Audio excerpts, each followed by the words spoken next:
Magnificent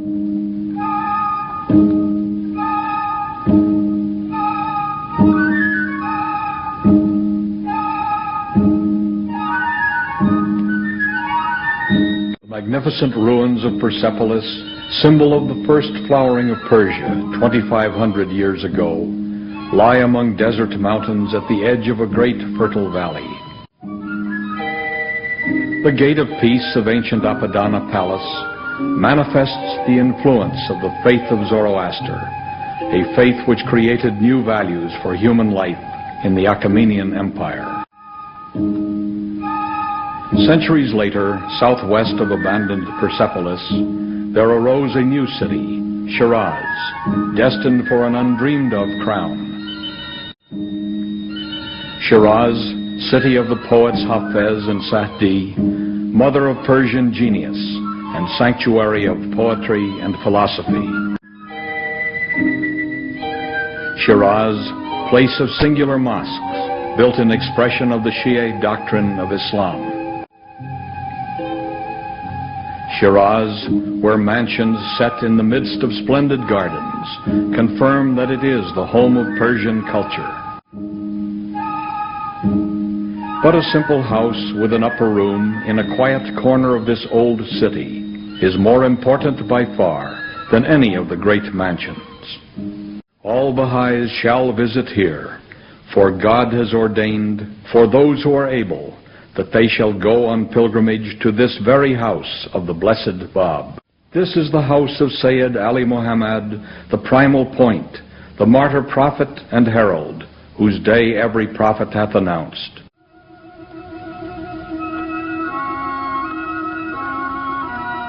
And when, obeying the command of pilgrimage, the believer approaches Shiraz from the north through the Allahu Akbar pass, at that first view he may cry out, God is most great, at the exceeding beauty of the city. At that place too the pilgrim may utter with fervor his prayer of tribute to that blessed city, as the Persian Baha'is have done for generations. The Spirit of God and His splendor, and the glory of God and His praise rest upon thee, O thou the city of God, the habitation of His names, the repository of His attributes, the fountainhead of the outpourings of His grace, the source of His bounties, and the dawning place of His effulgent splendors, which have encompassed the entire creation.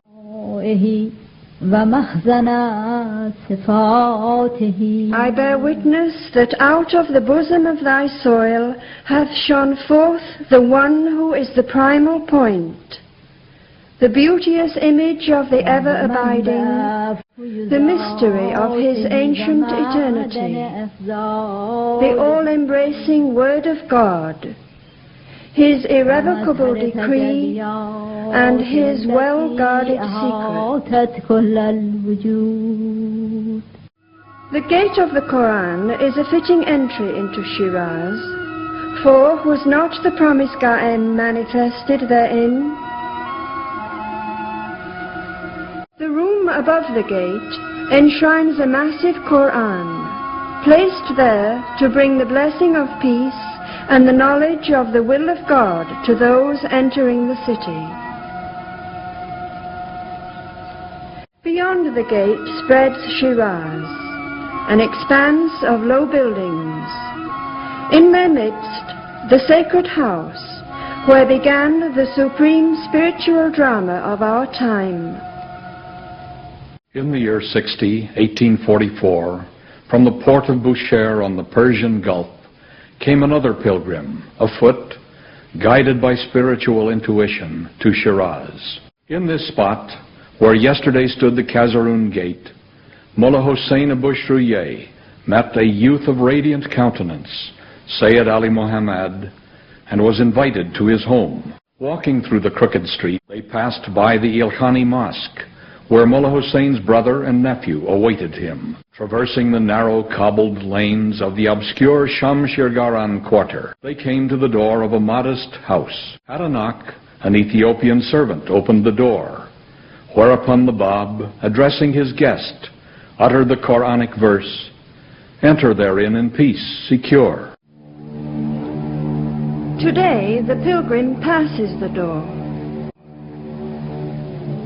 and, rounding the corner, enters a dwelling which has been prepared to receive the pilgrims to the house.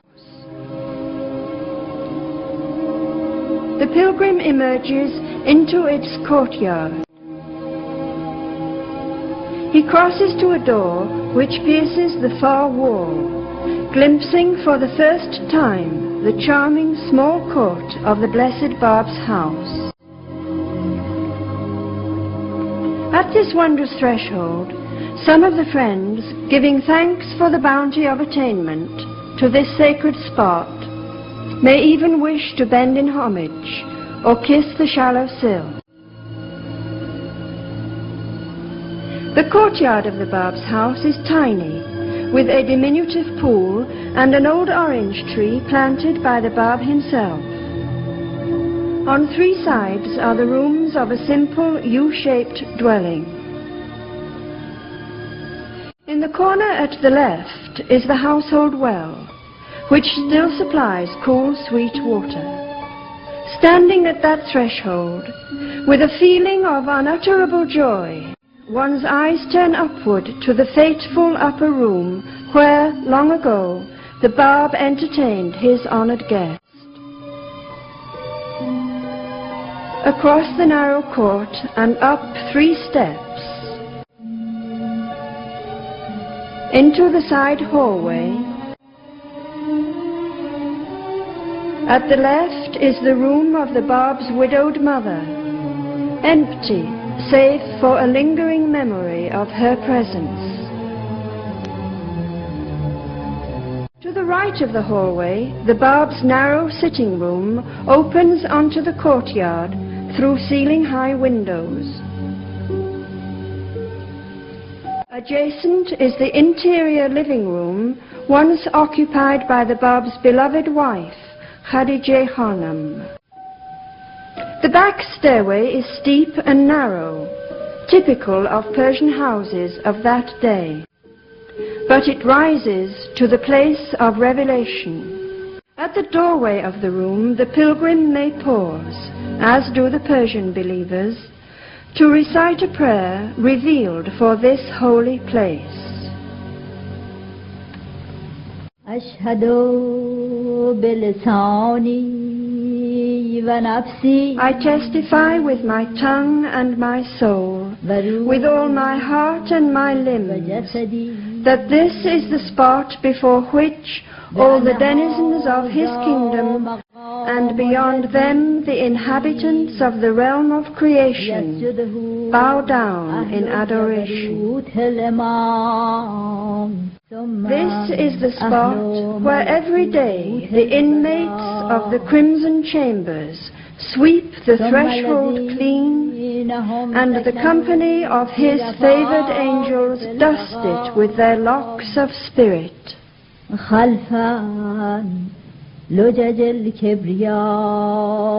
Through this door the Bab entered and made his learned and esteemed guest at home.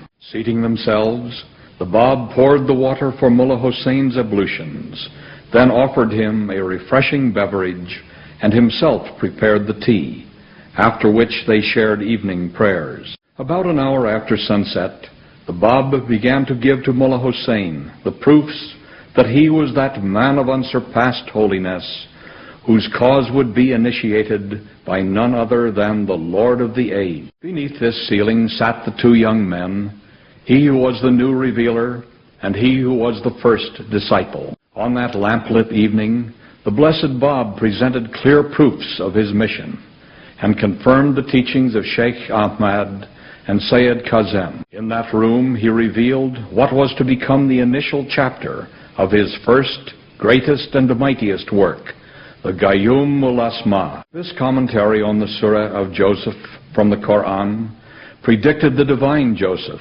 who was soon to fulfill the promise of God. On that night of nights, at the 3rd hour after sunset, God's new manifestation broke bread with his disciple. And the night fled away to dawn in the outpouring of the new revelation. It was the dawn of arousal of all men from their spiritual slumbers, the hour when the voice of Gabriel from the tongue of Mullah Hussein cried out, "Awake, for lo, the morning light is broken, and the promised one is come." Then, as daybreak became sunrise, Mullah Hussein, the Babul Bab, the gate of the gate, transformed, bemused, left his beloved, and descended the 9 steps up which he had come the night before, that supernal night which marked the coming of a new spiritual age. At the foot of the stairs he stepped through the door into the humdrum street. The great adventure of a new faith was begun, utterly compelling, gloriously dangerous, at stake the future of mankind. For the pilgrim too, all else is afterward. He feels one with that Ethiopian servant of long ago, whose room is the humble memory of a life transformed by service to the Blessed Bab. Taking a last look about the courtyard to fix it in his mind forever, the pilgrim reluctantly departs, illumined, brimming, but bereft. His heart will forever thereafter focus upon the upper room of that small house, whence issued the first blast of the trumpet, sounded by the primal point from which have been generated all things. Walking slowly away from that silent door in its drab, faceless lane, the pilgrim has a further purpose: to feel the life of that great one in the city of his birth. In this now dilapidated house nearby once lived the Bab, deprived of his father in infancy, but sheltered and reared by his pious and respected uncle, Haji Mirza Sayyid Ali. The living room of the house is richly fashioned, and it is the place where perhaps the Bab received for the first time certain of the letters of the living. The stained glass windows are joyously colourful, typical of this house of beauty and taste. But in it lived also piety and love for the proper nurture of the young Alim Muhammad. The school which he attended briefly under the tutorship of the learned Sheikh Abed has now been converted to a mosque. Through the Vakil Bazaar, the Bab, during his young manhood, was wont to walk to the shop which he shared with his uncle. Near the shrine of Shah Cheragh, the Bab's beloved wife Khadijah was buried in November 1882. In the vicinity of the place called Bibi Dokhtaran was buried the infant Ahmad, the only child of the Blessed Bab and Khadijah. The pilgrim may see the Ilkhani Mosque, where many of the letters of the living were housed during their 40-day-long search for the Promised One. At the mosque he remembers Muhammad Ali of Bafurush, entitled Qudus, the last, the youngest, but the greatest of them all. Shiraz's lovely mosques embody the spirit of Shia expectation of the return of the 12th Imam, the Ga'em, who finally came in accordance with prophecy. Near this fortress he, upon his return from pilgrimage to Mecca, was maltreated by the vicious governor Hussein Khan. Aki Karim Khani, he was struck and upbraided, but shielded from grievous harm by the Imam Jum'eh. At the college and mosque of Bakil, and from the steps of this very pulpit, the Bab refuted his enemies and validated his claims.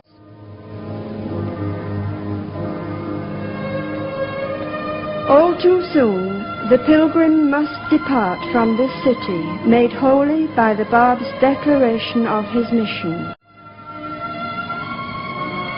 Too soon, the pilgrim passes again through the Quran gate toward Tehran, as once Mullah Hossein passed through on his mission from the Bab. Leaving Shiraz for Tehran, that he might discover God's mystery, Baha'u'llah, the Qayyum, that most great one who will arise, for whom the Bab was the forerunner.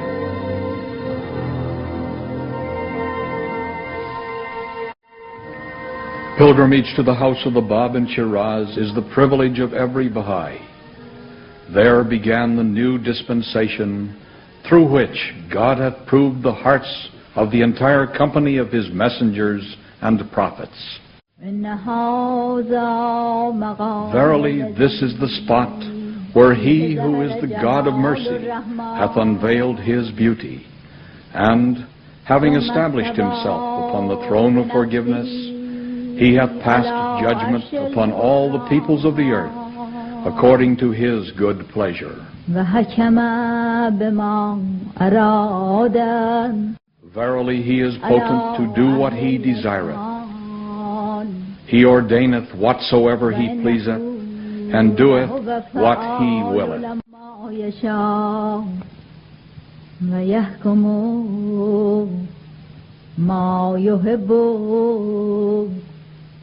وَيَفْعَلُ مَا يُرِيدُ